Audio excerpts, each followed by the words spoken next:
Sebelum lanjut, jangan lupa subscribe dan nyalakan tombol notifikasinya agar tidak ketinggalan info terbaru lainnya. Pasca insiden Kerch, Rusia sebut aktivitas NATO dan Amerika meningkat di dekat Crimea. Jumlah penerbangan pesawat mata-mata NATO dan Amerika di dekat semenanjung Crimea meningkat 60% setelah insiden di Selat Kerch pada 2018. Wakil Menteri Pertahanan Rusia Andrei Kartapolov mengatakan pada Kamis 18 Maret 2021. Kehadiran militer NATO di wilayah Laut Hitam tumbuh tajam setelah reunifikasi Crimea dengan Rusia. Kapal perang, pesawat pengintai, dan drone Amerika Serikat secara teratur mendekati perbatasan Rusia, katanya seperti dikutip dari TASS. Setelah provokasi Angkatan Laut Ukraina di Kerch pada 2018, aktivitas NATO di wilayah tersebut semakin meningkat, ujar dia dalam diskusi meja bundar tentang reunifikasi Crimea dan Rusia. Jumlah penerbangan pesawat mata-mata NATO telah meningkat sebesar 40% di wilayah tersebut dan 60% dekat semenanjung Crimea, ungkap Kartapolov. Pada 25 November 2018, Rusia mengklaim 3 kapal perang Ukraina melanggar aturan lintas batas dari Laut Hitam ke Laut Azov. Rusia menyebut kapal perang Ukraina secara ilegal melintasi perbatasan negara Rusia, masuk tanpa izin ke perairan teritorial Rusia, dan melakukan manuver berbahaya. Meski mendapat peringatan berulang dari perintah untuk berhenti, kapal perang Ukraina terus melanggar hukum dan mendorong pasukan Rusia menggunakan tembakan untuk memaksa mereka berhenti.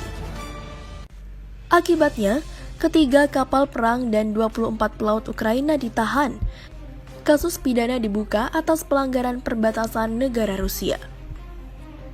Pada tahun yang sama, Dinas Keamanan Ukraina menyita 2 kapal Rusia, kapal penangkap ikan Nord dan kapal tanker mekanik Pogodin. Pada 25 Juli 2019, Dinas Keamanan Ukraina menahan kapal tanker Rusia, Nika Spirit dan pelabuhan Ismail Laut Hitam di wilayah Odessa, tempat kapal itu melakukan perbaikan. Sementara itu,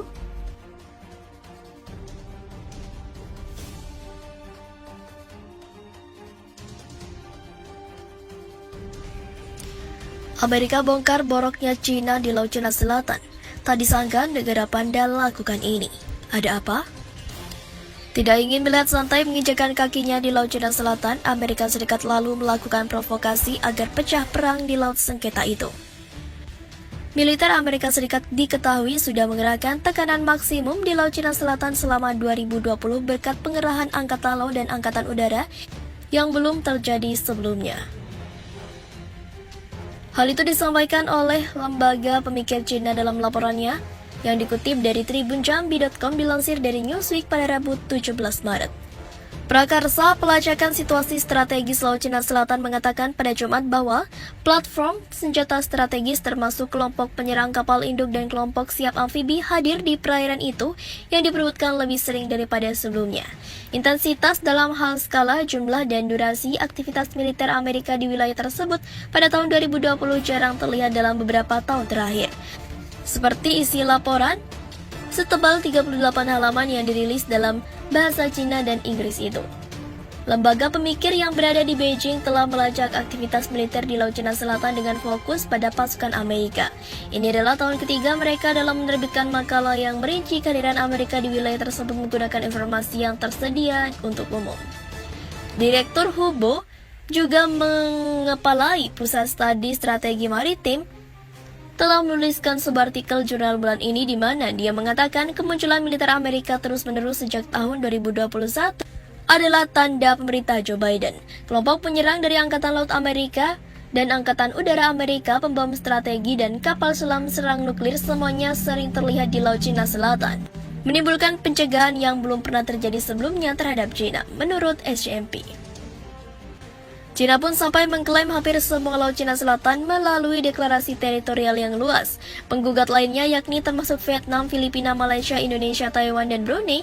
Kehadiran Amerika dengan aktivitas militernya di daerah tersebut dilakukan atas nama kebebasan navigasi dan operasi penerbangan yang sah. Keduanya berusaha untuk menantang klaim maritim yang luas di daerah tersebut yang dilakukan oleh China. Kelompok pemikir Cina juga menunjuk kepada kelompok penyerang kapal induk USS Theodore Roosevelt, USS Nimitz, dan USS Ronald Reagan sebagai contoh penting dari kehadiran militer yang kuat di Laut Cina Selatan tahun lalu. USS Nimitz dan USS Ronald Reagan bahkan telah melakukan 2 latihan kapal induk ganda di wilayah tersebut selama tahun terakhir pemerintahan Donald Trump. Sementara USS Nimitz sudah bergabung dengan USS Theodore Roosevelt untuk latihan kapal induk ganda bulan lalu, kali ini di bawah kepemimpinan Presiden Joe Biden. Kapal perang Angkatan Laut Amerika menutupi daerah yang sangat sensitif selama operasi navigasi mereka, termasuk di sekitar terumbu karang yang dikendalikan Cina di Kepulauan Spratly, kata laporan rinci itu. Amerika Laut Cina Selatan mengatakan kebebasan operasi navigasi dilakukan sesuai dengan hukum internasional untuk tujuan menentang klaim maritim Cina yang luas. Campuran pesawat sipil dan militer dikirim ke Laut Cina Selatan untuk misi pengintaian guna memantau militer Cina, kata SDSPI, dengan lonjakan aktivitas sesuai dengan latihan tentara pembebasan rakyat. Lembaga ini mengatakan pesawat mata-mata Amerika menerbangkan hampir 1.000 serangan pengintaian pada tahun 2020. Pembom Angkatan Udara Amerika melakukan 17 misi termasuk untuk mensimulasikan pembom di wilayah atau di Kepulauan Spratly, klaimnya. Pentagon kirim pesawat pembom B-12 atau B-52 ke Pulau Guam Pasifik setelah China melakukan serangan ke Taiwan. SSPI mengatakan data tersebut menunjukkan Amerika meningkatkan kesiapan perang di seluruh militer, sambil merencanakan cara untuk melawan kemampuan penolakan wilayah Cina. Sudut barat daya Taiwan, jalan masuk ke Laut Cina Selatan dan Pasifik Barat, sekarang menjadi area fokus utama dalam persiapan militer antara Cina dan Amerika, kata laporan itu. Amerika atau Angkatan Laut Amerika melaporkan kapal perang melintasi Selat Taiwan 13 kali pada tahun 2020. Data STMP menunjukkan angka tersebut lebih tinggi daripada periode 12 bulan di mana 14 terakhir atau dalam 14 tahun terakhir. Frekuensi dan intensitas pelayaran Angkatan Laut melalui saluran sempit antara China dan Taiwan telah menyebabkan peningkatan risiko militer, kata lembaga pemikir itu. Seperti mengarah berbagai platform senjata strategi ke wilayah tersebut sering beroperasi di dekat pulau dan terumbu karang yang ditempatkan Cina dan transit di Selat Taiwan dalam upaya menampilkan kekuatan militernya dan menghalangi Cina. Amerika Serikat klaim STMP kehilangan dominasi militer di Pasifik Barat karena tindakan balasan yang efektif dari Cina.